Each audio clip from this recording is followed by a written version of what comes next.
something unpredictable, but in the end it's right. I hope you had the time of your life.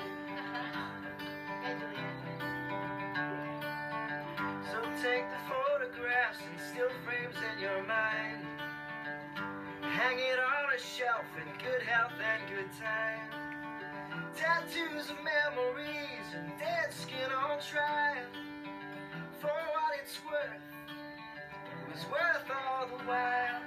Something unpredictable, but in the end it's right. I hope you had the time of your life. It's something unpredictable, but in the end it's right. I hope you had the time of your life.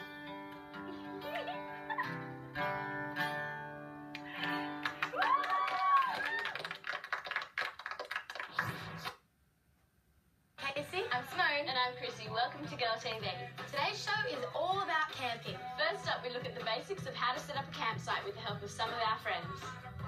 Next time you're headed out on a camping trip, there are some important things you need to remember when it comes to choosing your campsite. Luckily, we got some friends from Guides Australia to give us some tips for finding the best campsite. Find a level and shady campsite. You don't want to roll out of your bed and keep rolling. The site should have good drainage in case of wet weather. Make sure the bathroom is within a reasonable distance. You don't want to have to run too far in an emergency. Make sure a water supply is nearby. Find out a suitable place to get rid of your rubbish responsibly.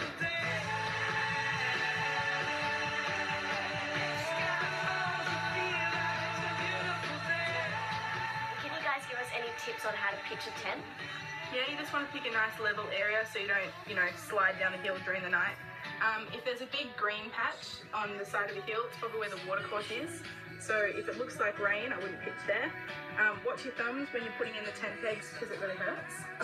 And you'll need to mark out the tent pegs before you put up your tent. Well, that was all pretty good advice, wasn't it, Juliet?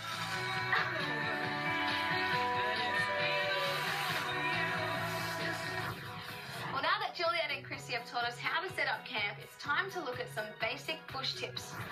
Whether you're out camping or going for a bushwalk, there are some basic things which will be good to remember when it comes to safety. Always have some water with you. Let someone know exactly where you're going. And... Crikey, are you alright? I got bit by a snake! If this happens to you, there are a few simple steps to follow.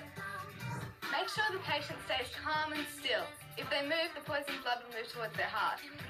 Get a compression bandage and wrap from the fingers or toes up to the body depending on where you've been bitten. Get help as soon as possible. Are you okay now? Oh yeah, I think it was just a tweak in my shoe. Had you guys been camping before this story?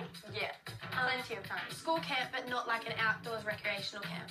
Yeah, lots of camping, and I remember I couldn't wait to go home and watch television. I love camping because our campsite, where we go every year, is right on the beach. Yeah. I said the only downfall is that when it rains, like the inside of the tent gets all wet. Yeah, at least you had toilets and showers though. I've been on camps where you have no toilets, no showers, and you have to trek everywhere. How did you deal with that? I was actually pretty good apparently. Really? Apparently. Yeah. Coming up, we have the do's and don'ts of bush fashion. We learn team building skills. And we go ice tobogganing next on Girl TV.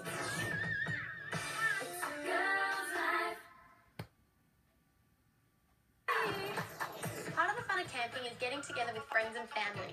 Exactly. Everyone has a role to play when you go camping, like getting the water or preparing the food. I think my role would be lots of rest and relaxation, but I'd help with the cooking because I love doing that. That's right, it's all about team effort, and if you're not much of a team player, then you might benefit from hanging out with some of these guys. Check this out. We were pretty lucky to catch up with some girls from Guides Australia to give us some camping tips. So we're going to find out some more about them. What sort of things do you guys do in Guides? We usually play games or go out places. Go rock climbing and abseiling and kayaking, lots of adventurous things like that. So that's exciting. What's the best part about being in Guides? Meeting new friends. Yeah, it's definitely the people involved. What kinds of activities do guides do to have fun?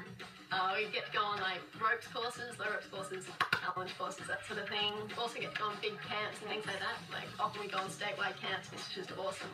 Not only for the people that you can meet, but the activities you can do on them are just awesome. Have you been involved with any community work with guides? We usually do Red Cross, like Red Cross calling.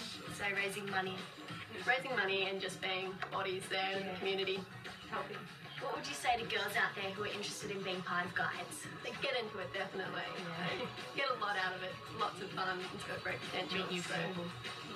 And how would they be able to get involved? Well, I guess they can, look in the local yellow pages for a phone number for guides or jump onto the website on the net.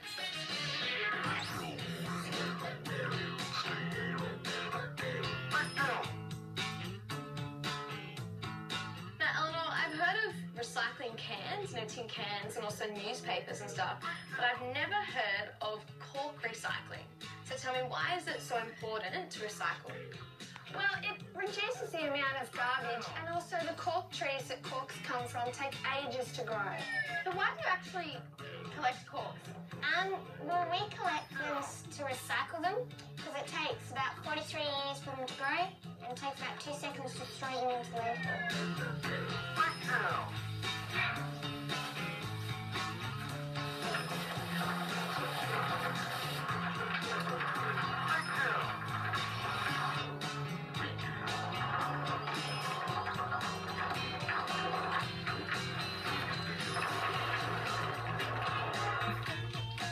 How many corks have you all actually collected?